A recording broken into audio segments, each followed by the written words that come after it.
ഭർത്താവിന് വേണ്ടി തന്റെ ശരീരവും ഭർത്താവിന്റെ സമ്പത്തും കാത്തു സൂക്ഷിക്കുന്നവളായിരിക്കണം ഒരു നല്ല ഭാര്യ. ഫസ്സാലിഹാതു ഖാനിതാതുൻ ഹാഫിളാതുൽ ലിൽ ഗൈബി ബിമാ ഹഫിളല്ലാഹ്. ഒരു നല്ല സ്ത്രീ അല്ലാഹു കാത്തു സൂക്ഷിക്കാൻ പറഞ്ഞ കാര്യങ്ങളൊക്കെ കാത്തു സൂക്ഷിക്കുന്നവളായിരിക്കണം.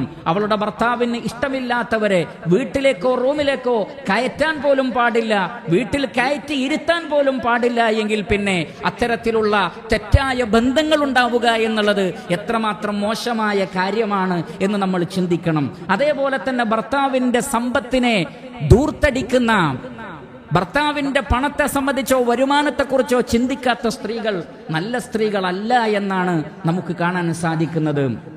അയൽപക്കത്തേക്ക് നോക്കി, കൂട്ടുകാരുടെ ഭർത്താവിനെ നോക്കി, അയൽപക്കത്തെ ഭർത്താവിനെ നോക്കി, പണമുള്ള ഭർത്താക്കന്മാർ ചെയ്യുന്നതൊക്കെ നോക്കിയിട്ട് അതുപോലെ എനിക്കും വേണമെന്ന് വാശി പിടിക്കുന്ന സ്ത്രീകൾ.